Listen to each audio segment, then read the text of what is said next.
Hello, welcome back to Access at E3. Joining us today is Alex, who's the senior producer on Battlefield 1. Nice to meet you, Alex. How are you? Nice to meet you. You have to use my left hand here.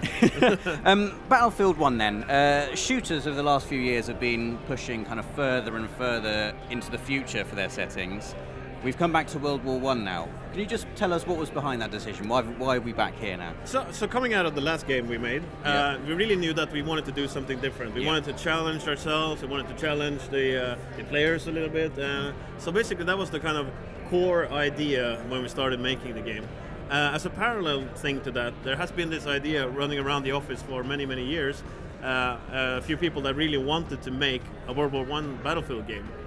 So, those two things met there and clicked together quite perfectly as we kind of opened the box and did a lot of research and figuring out actually it has all the components that we need to make a new Battlefield game, and even better, it has all these unique experiences that we are looking for, because it was different but similar in many ways. So it was actually a perfect fit.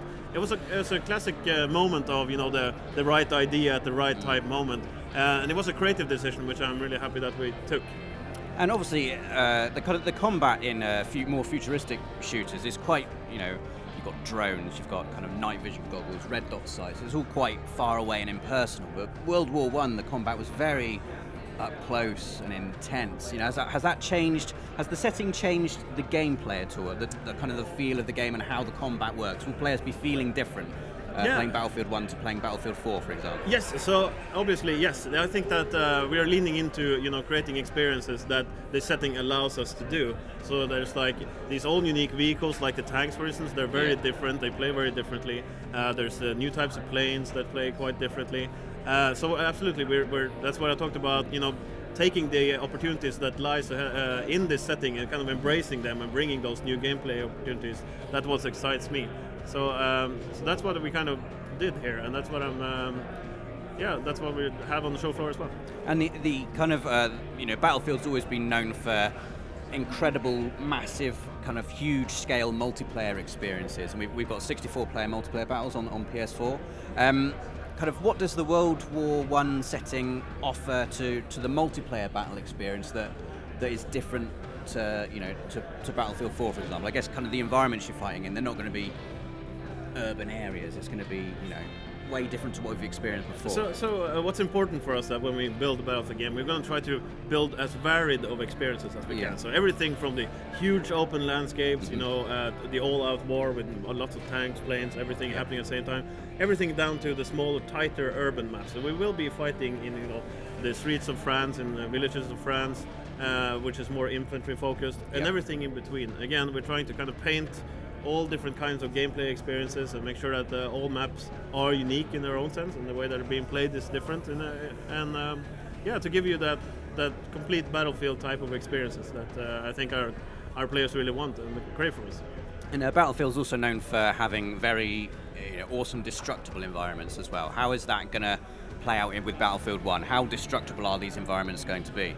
So they're going to be very destructible. That's something that we're pushing really hard for. Yeah. They're going to be so destructible up until a point. Yeah. Because we actually got some feedback on earlier tests that if it becomes too destructible, there's no hard targets left. Yeah. Then you're basically just left there in the mud, basically. So there will be as much destruction as we can do, while still retaining some firm structures and some sort of hard covers that people can still use so we don't kind of ruin gameplay altogether. Because it's important that it's fun first. Yeah.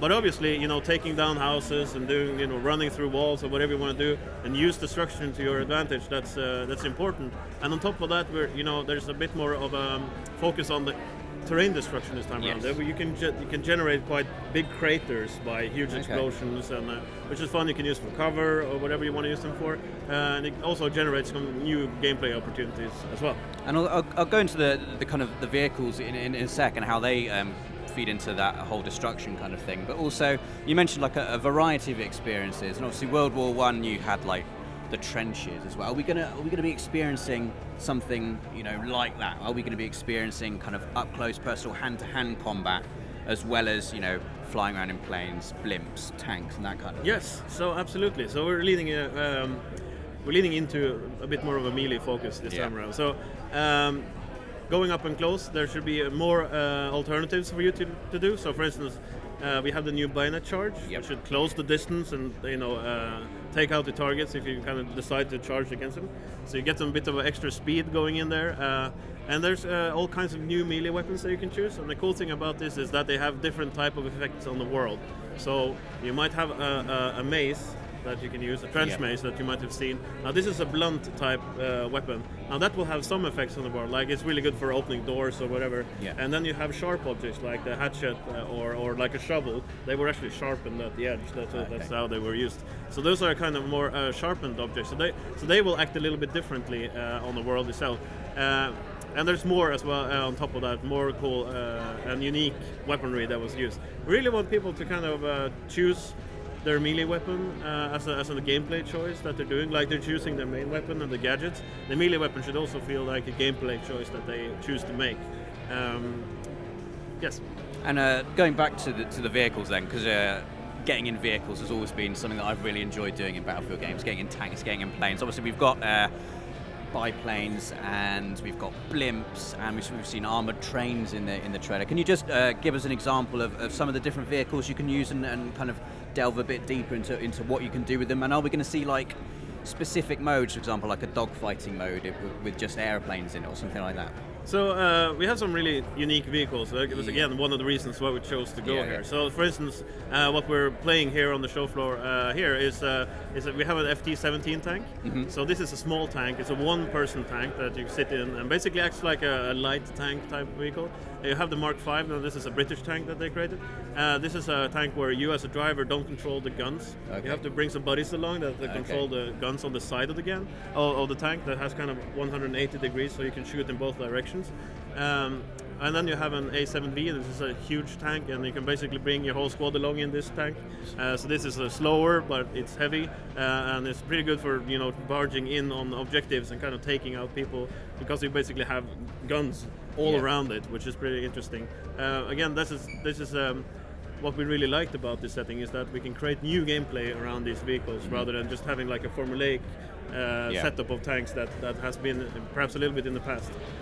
And you've got we saw fighting on horseback as well in the trailer. How's that going to work? So we have horses in the game, and they are completely new to Battlefield. We never had that before. Really adds a kind of new, interesting gameplay on top of that. Well, I can't give you the details exactly of how that will work, because we will be showing you shortly how that works.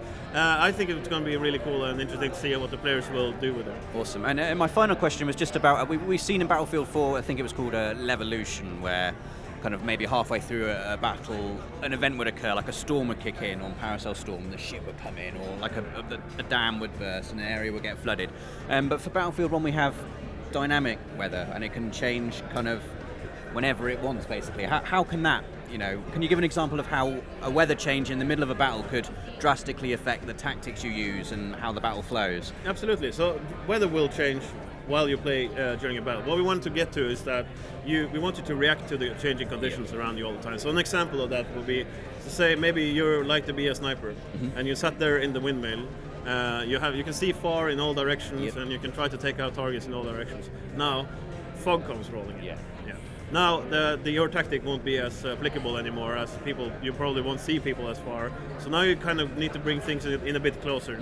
Change your tactic around. Maybe you start flanking, you see silhouettes, you're not sure how many they are. And it basically forces you to think a little bit different about how to attack an objective. It changes, who has the upper hand. I think that attackers generally in the fog would have an easier job attacking an objective than defenders would have, and vice versa if it was sunlight, because I could see them coming from miles ahead. So that's just an example of the types of different impacts that the weather could have.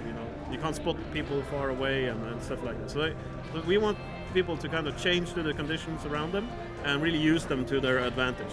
Is it feasible then in that kind of situation, say if you were attacking and it was clear daylight, is a feasible tactic for you and your whole team to just kind of wait and hide and hope the weather changes and then maybe advance forward if it gets foggy or rainy? I don't know if that's the best tactic. It's like going to the beach and hoping for nice weather. It's not necessarily the best way of going about it. No, I would say that it's more about reacting to in the minute Sure. you are in. That's at least what we're trying to achieve with this. Awesome. Well, thank you so much for talking to us, Alex. The game's Thank looking you. absolutely amazing. That Thank is you. Battlefield 1. Let us know what you think of the game in the comments, and don't forget to stay with us as we have absolutely loads coming up all week from E3.